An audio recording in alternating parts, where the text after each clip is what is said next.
we are back. The Rory Sauter Show, coast to coast, worldwide. I do want to welcome to the show. I believe he's with us right now. We have political commentator, talk show host, as well as author, Michael Vass with us. Michael, welcome to the show. First time on. How are you? It's great to be here with you. I'm enjoying the program. It's been great. You had Dan on, Dan Ross, who I've interviewed before. Nice. Great supporter of the Second Amendment. I love it. I love it, Michael. And first and foremost, your first time on with us, I always like to get a bio, kind of a resume, how it all started for you, all that good stuff. Well, that's a bit interesting. About 15 years ago, I was a stockbroker for about a decade, and then me and a friend started an investor relations company. Back in about 2006, we saw this thing called web blogs. Had no idea what it was. Started investigating that, and I started setting them up. And from there, I actually just started growing into this medium. I've written about 2,500 articles, 2 million words. I've done about 1,500 videos over the last 15 years, talking to politicians of every party, everywhere from local to the federal, members of Congress, and even a vice presidential candidate. So it's been an interesting run. Wow, man! You were so you were a candidate as well? I've been a candidate for Congress and for state, local, county legislature. Yeah, very nice, man. How did your candidacy for Congress go? That was back in 2014, and actually it went really great because it gave me the opportunity to meet Congresswoman Claudia Tenney. Nice. And we're very out of things we believed in, but a stronger candidate. So I stepped out in 2014, backed her. She won in 2016, and she's in office today. And I still remain in close contact with her on a regular basis. Michael, have you thought about running again? Because I think you'd be tremendous. I think we need guys like you in Washington. I think you would make a big difference.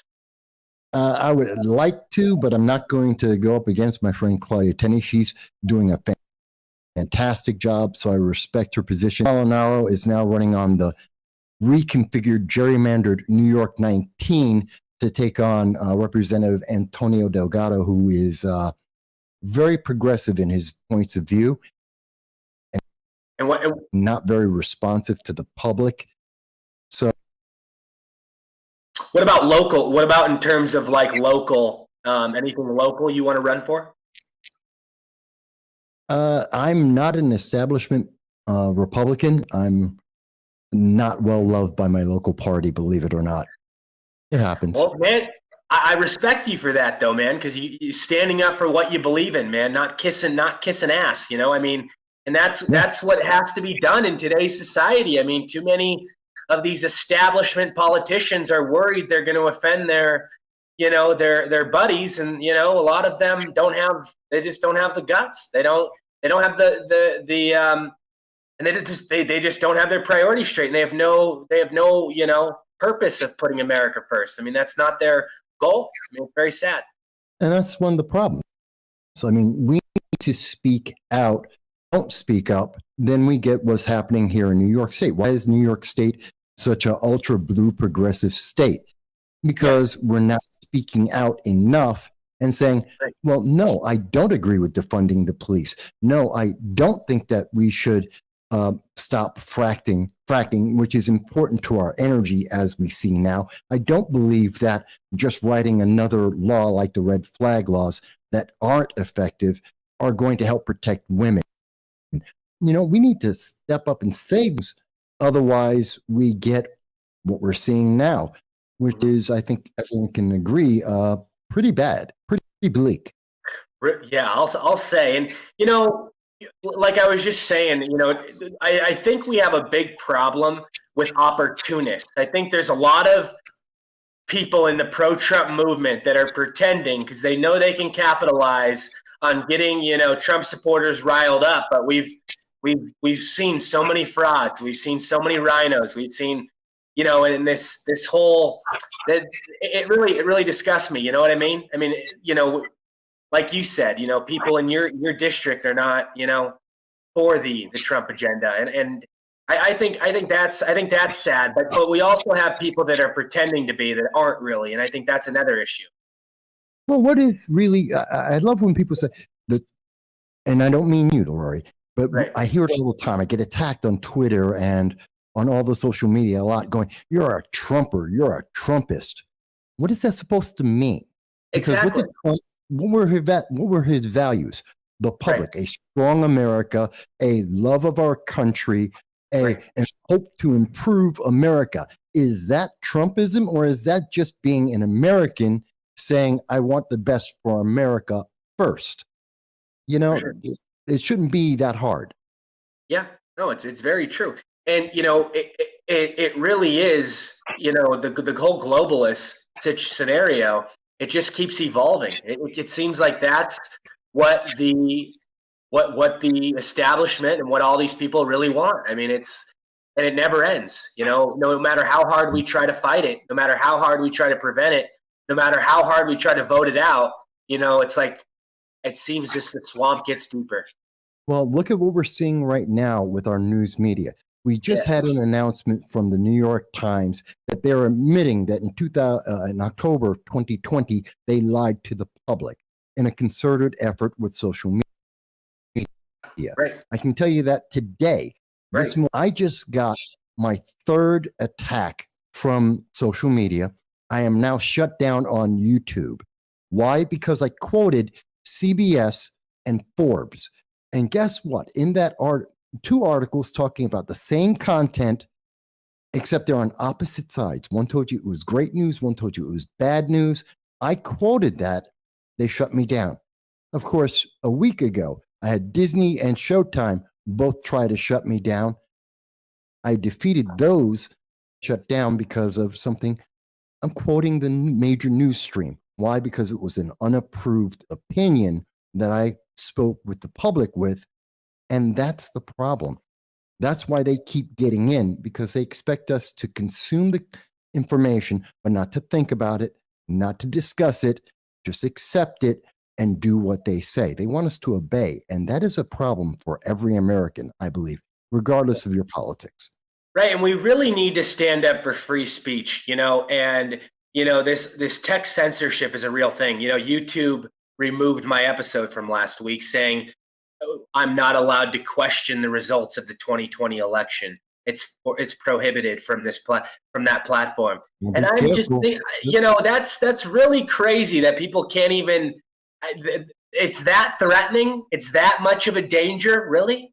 I mean, that to me is just absolutely where where did civil discourse go? Where did all the free thought, having our own freedoms and our own scenarios where we weren't controlled and having to walk on eggshells?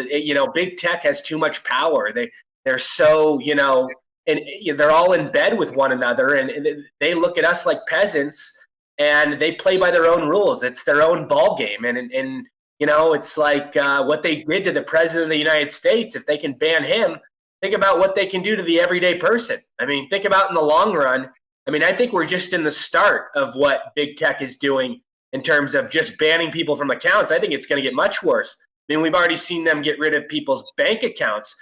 Not just social media accounts. They're going into people's bank accounts. They're going, I think pretty soon, like this whole social credit score system, I think, and, trying to get us to do, certain things. I think they'll try to say, who can and cannot have a cell phone, who can and cannot have a house, who can and cannot have a bank account based on what they believe. They want us to have this one world ideology. Let's face it, these big tech platforms, they are all about international affairs. They are not about, representing anything that's morally right.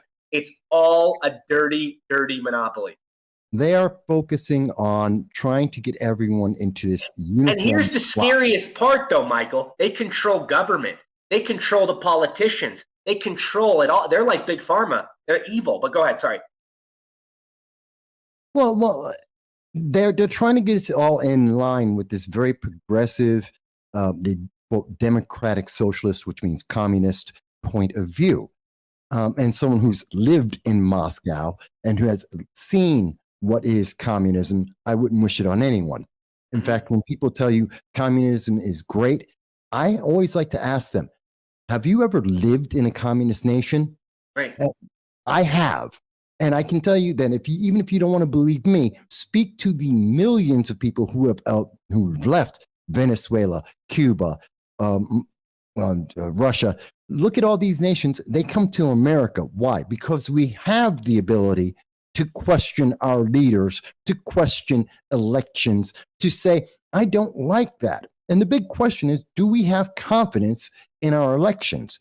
Yeah. That's one of the great reasons why America is a free nation, because we can question that and say, I don't know, is that actually accurate? And we should be looking at that and saying, that's a good thing. Let's do an audit. And after the audit, once we can prove to each other, yes, that was a fair election, I don't have to like the result, but then I can say I have confidence.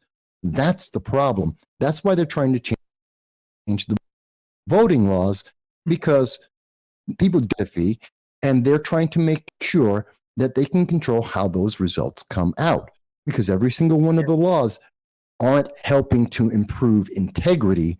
They're helping to improve manipulation, in my point of view. And that's for any election going forward. That's what we're seeing. And we should be more terrified now than ever before of voter fraud, just with how advanced technology is and how they can skew and fix so many systems to basically, their advantage. And that's something that big tech has a lot of power over, because big tech gets into bed with these politicians and they make back end deals. And, we call them the masters of the universe for a reason.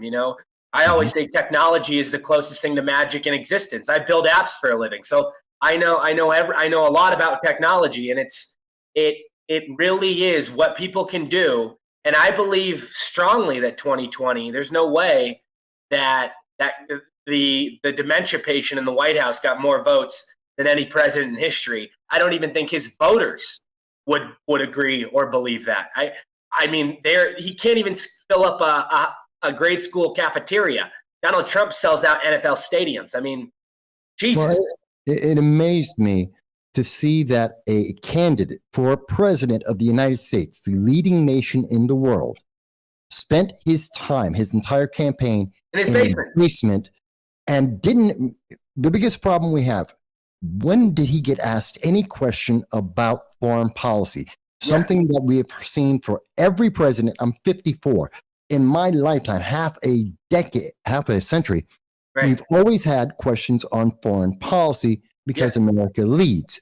He answered none of them. We've never seen his foreign policy or for Kamala Harris. And look at where we are now. We're facing 3 regional wars. Not World War III, 3 regional wars. And it's because he has no idea what he's doing. Right. I mean, look at what he did with Afghanistan. Look at how he's dealing with the Ukraine-Russia scenario. He's not going to do a damn thing about China and Taiwan. And, this is it's all going to keep getting worse and worse. And all these world leaders are going to test and see how much they can get away with.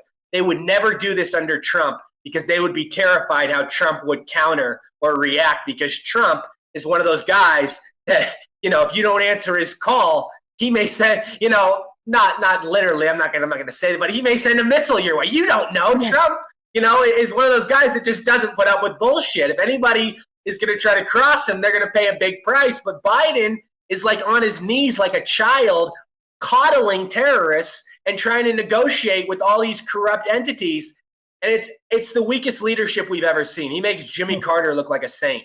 Here's something that we've seen. Every time there is a weak president in the United States, there is an increase in the global destabilization that we have seen.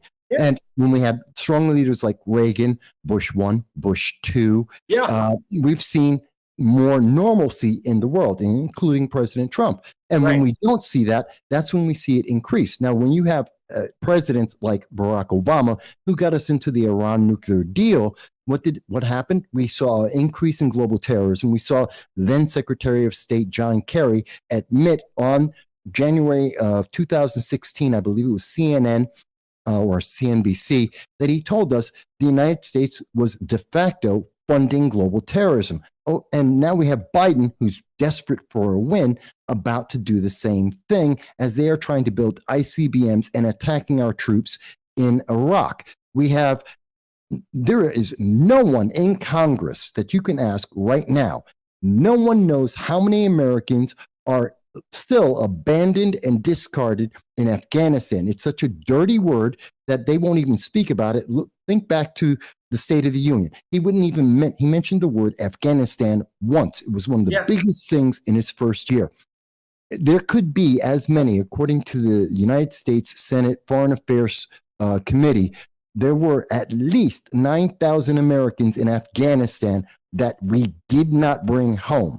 We have seen Biden lie to the American people, and there have been at least 6 different numbers since September 1st on how many Americans remain abandoned in Afghanistan at this minute. And then he told Lester Holt on international TV that he would not save American citizens, including American children, some 20 to 30,000 Americans in the Ukraine, even if they were being bombed. That tells the world if we won't defend our own citizens, we won't protect our own children, then they can do whatever they want. He has no backbone. That is a weak president, and that is a problem for not only the United States, but the world, which is why we're seeing such an increase in not just Ukraine, Russia, but we're also seeing China, Taiwan. We're seeing North Korea firing off 9 hypersonic missiles and trying to work on an ICBM, and Iran trying to build their own ICBM. That's a bad scenario. I'm covering a lot of ground, I know. No, no, you're absolutely right. No, you're absolutely right. It's a very dangerous time. And look, notice how Trump got us out of wars and he never started any new ones, you know? And the media always said, Trump's going to get us into a war. Trump's going to get us into a war. No, Joe Biden is the one getting you into all the wars. And all you guys are doing is trying to make it look as good as possible. But if it was Trump doing these wars, can you imagine what the media would be doing every night? They'd be screaming bloody murder. The TV headlines would never go off. But Biden, oh my God, the way he is sheltered, damn, that is privilege right there. And that is a lot of privilege. And they're trying to protect him because they're trying to offset what everyone has admitted. There will be a slaughter, a landslide of Republicans and conservatives, maybe even libertarians winning in 2022.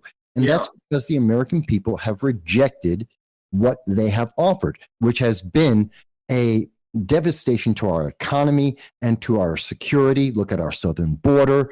The elements of all the problems with our gasoline prices, our energy prices go back to literally February of 2021. It's documented from the government itself. You can see this for yourself. You can see the increase in the number of people who are coming into the United States illegally. That's been documented. Check out the Customs Border Patrol, their monthly report on that. Even as we see Biden saying he's going to send American border agents to Poland, where Poland isn't asking for them.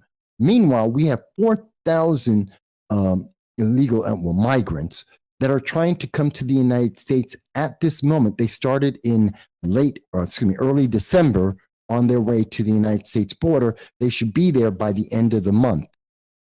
Does this make any sense to anyone? What's going on here?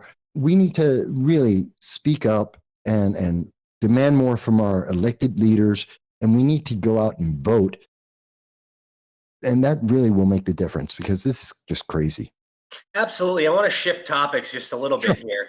I want to mention Joe Biden's new Supreme Court pick. I mean, this woman is a radical. She has supported Black Lives Matter. She has supported critical race theory. She has supported, I believe it's the 1619 Project or something. I think that's what it's called.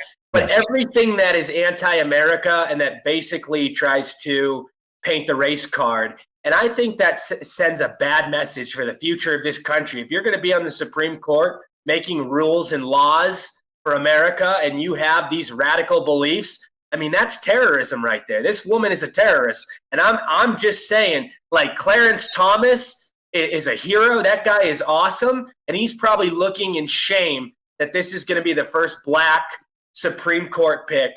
I mean, what a disgrace. I mean, it's like Biden had way many better choices, but he's picking this woman who has a history of supporting Black Lives Matter and supporting some of the worst groups in America. And Antifa, she supported Antifa too. This woman, yeah, and it's all about identity politics. It's not even about, and I was talking about this earlier in my show with another guest, it's not even about qualifications anymore. It's about identity politics. It's like Biden, he had a great, there were a few women of color in there that were way more qualified, but he has to pick the most radical person. And I think he's doing this on purpose. And I don't think he's making this decision. I think it's a dark, dirty donor or whoever is running the show, probably Soros or somebody, telling him, influencing him, this is who you're going to choose.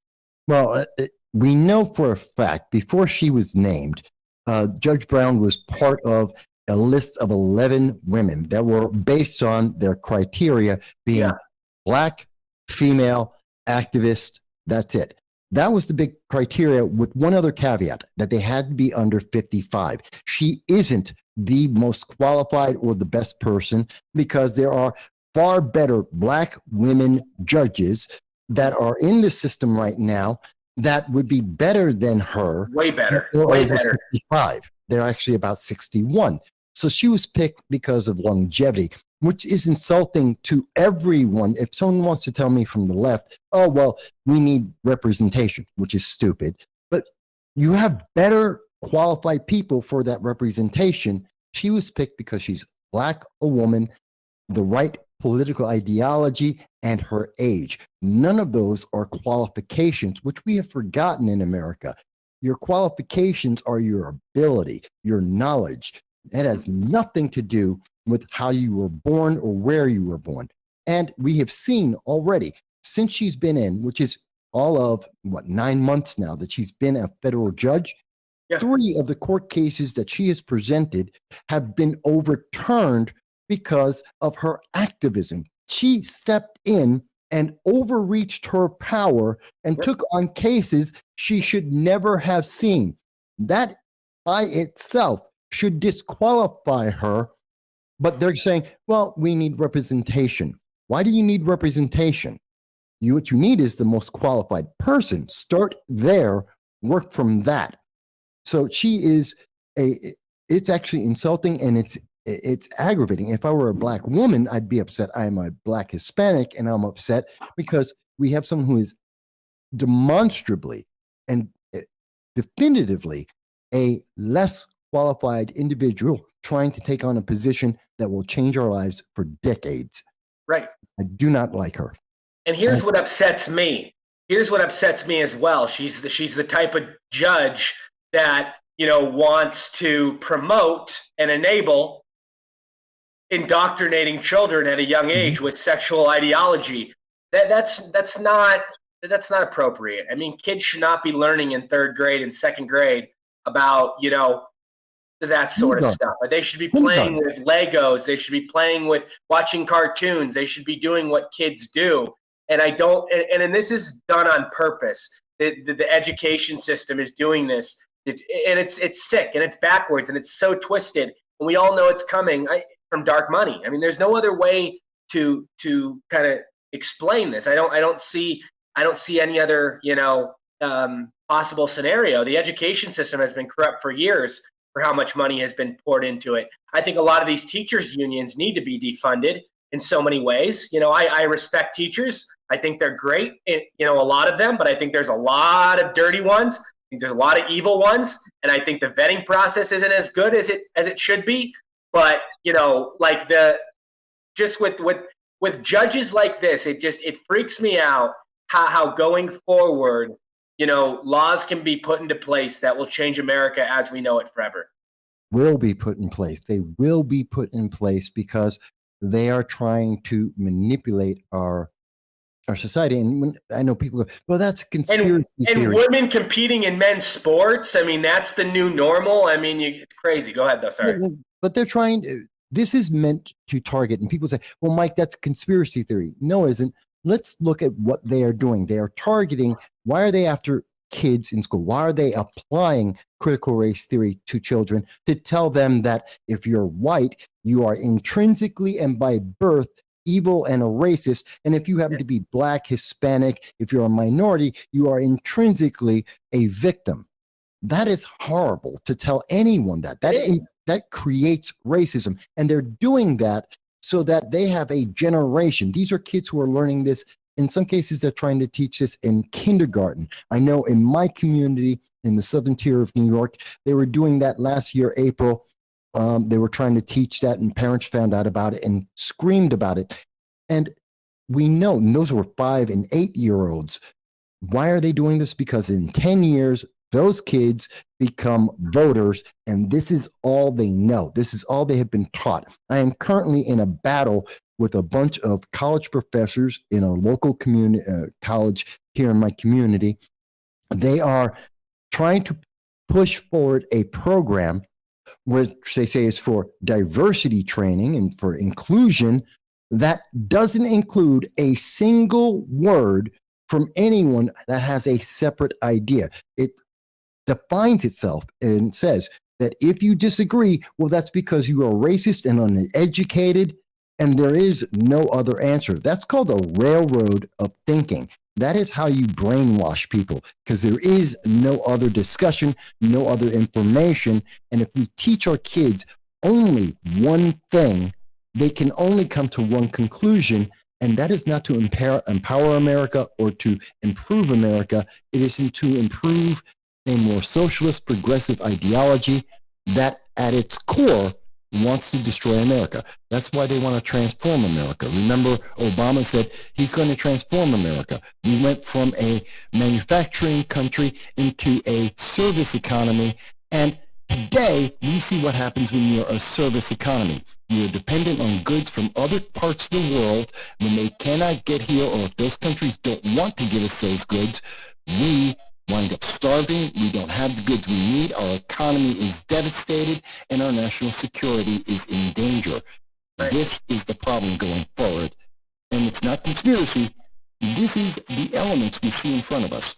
Right, and absolutely. And when people in power that are trying to do good, like Kanye West and Elon Musk and all these people try to speak up, and because they have huge followings, they get called crazy. They get called conspiracy theorists. When they, just like you just said, when people are trying to state the facts.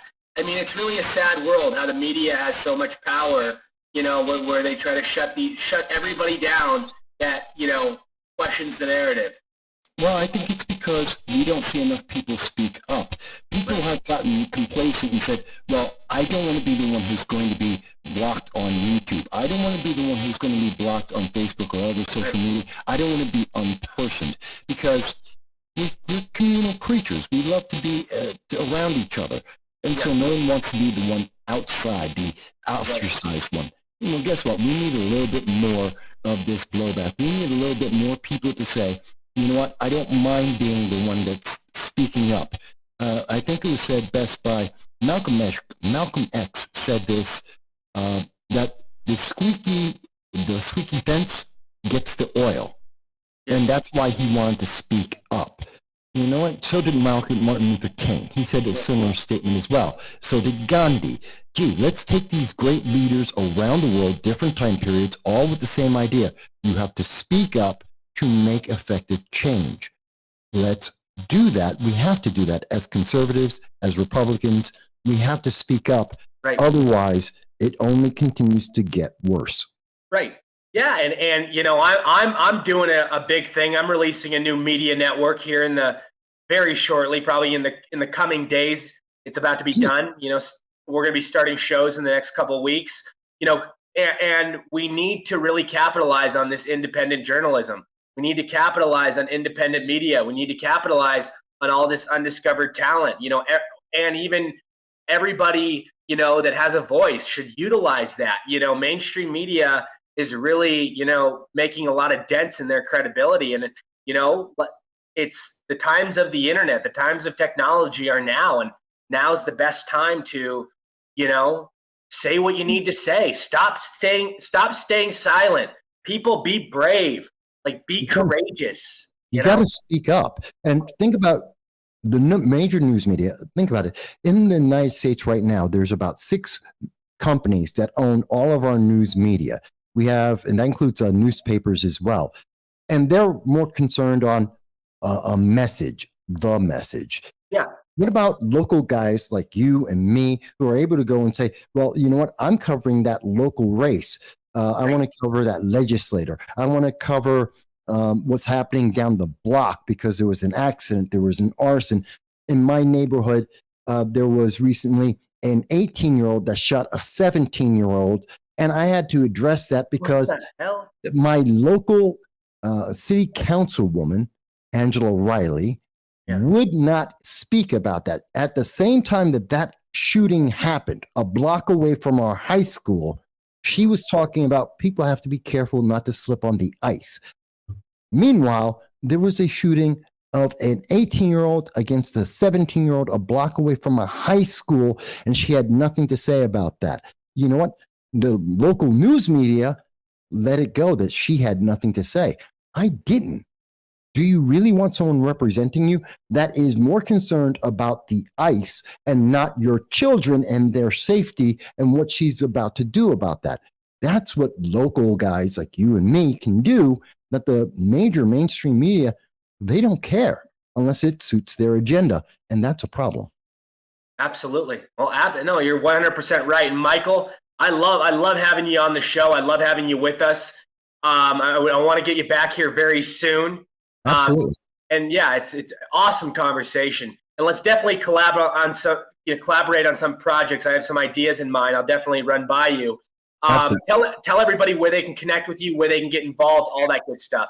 The easiest way is no Soundbites with an I allowed. No Soundbites allowed. You can put that into any search engine in the world. You'll find me on, sometimes YouTube, sometimes Facebook, but Twitter, Rumble, BitChute, Minds, Odyssey, or you can put in Michael Voss, VASS, and I'm in every search engine. I was in France about 3 years ago.